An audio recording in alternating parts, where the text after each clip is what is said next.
Hello guys, I'm Kenneth Saison and today I'm going to discuss the LRU algorithm. Least recently used algorithm is a solution that selects the least recently used page for replacement. Meaning yung sineselect niya yung pinakamatagal nang hindi nagamit na page tapos ayun yung papalitan niya. Ito yung sample problem. Ito yung time, then tawag naman dito is page reference, yan. Then this is the frames, ito yung page fault, then page replace. Sige, start na natin. Dito, hindi, ang ilalagay pala natin dito sa may 0 time is dirty bit kasi wala namang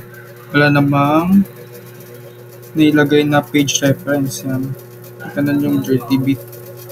Then dito, may 1 nang lumabas. So, lalagay natin sa frame 0 yung 1, tapos 30 bit ulit. Since wala pa naman. Tapos, lalagay natin yung may page fault. Since, yun nga, dyan pumasok yung 1. Then, second, dito sa 1 and 2. Kasi pumasok yung 2. So, 30 bit dito. Yan.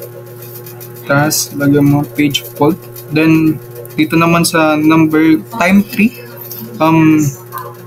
yan. Hindi natin idadagdag yung 2 kasi meron ng 2 dito sa may frames. So, lagyan mo ulit ng 30 bit dyan. Yan. Okay. Then, dito naman, hindi mo nalalagyan sa page fault kasi wala namang nandito na naman yung 2, so hindi mo nalalagyan. Then, sunod, 1, 2, 4. Yan, lalagyan ka na ng 30 bit. Kasi nga, nadagdag yung 4. So, yan, may check. Then, dito naman sa 5 is, lalagay mo yung 1, 2, 4, 3. Then, check mo. Yan. Kasi, nadagdag na yung 3. Then, dito naman, number 1, yung 1 is, meron naman siya dun sa may, dito sa may dito. So, wala kang papalitan. 2, 4, 3. Then, ito ring 3. So, retain mo lang yung 4 and 3. Then, dito naman, 5. As you can see, wala naman siya dito. So, titignan nyo ngayon kung sino yung pinakamatagal na hindi pumapasok. Hindi pumapasok dun sa may, dito, sa may frames. So, itong 3 kakapasok pa lang. So, lagay na natin. Tapos, yung 1, kakapasok pa lang din.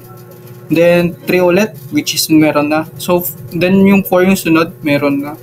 So, ang papalitan natin yung 2. Kasi siya yung pinakauli dun sa 1, 4, and 3. Na, siya yung pinakaunang pumasok dun sa 1, 4, and 3. So, yun. Tapos, lalagay tayo page fault. Then, ilalagay natin yung page replace, which is 2. Yan.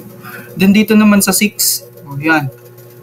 Dito naman sa 6, since wala siya dito, titignan mo ulit. Nandyan na yung 5. Then, number 3. Then, yung 1. Tapos, ang pinakauna is yung 4. So, ang papalitan dyan is yung number 4. So, page fault, then page replace is mali pala. 4 pala to. 4. Since Then, dito naman, yan 4. Nakikita nyo naman, wala. So, yan. Lalagay natin yung 6 kasi reset lang siya. Then, 5. Yan. Then, 3. Then, dito natin ilalagay yung 4 kasi nga, yung pinakauli ay yung least recently used is yung 1.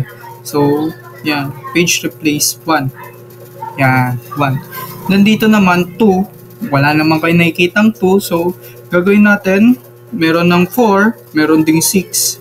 Nauna yung kakapalit lang ng 4, kakapalit lang din yung 6. Then, nakikita nyo naman, 5. Tapos yung pinakauling napalit, uling napalitan is yung 3. So, sa 3 mo siya ilalagay. So, yan.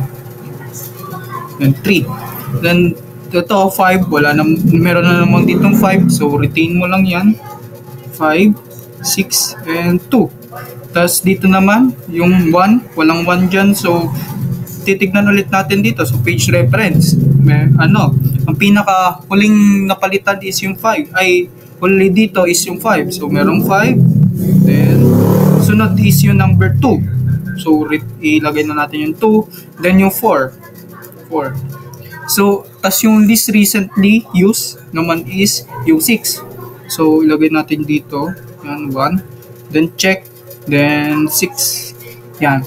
Then, sa last, since nandito na naman yung 2, copy mo lang yan. 4, 5, 1, and 2. So, yan. Ito na yung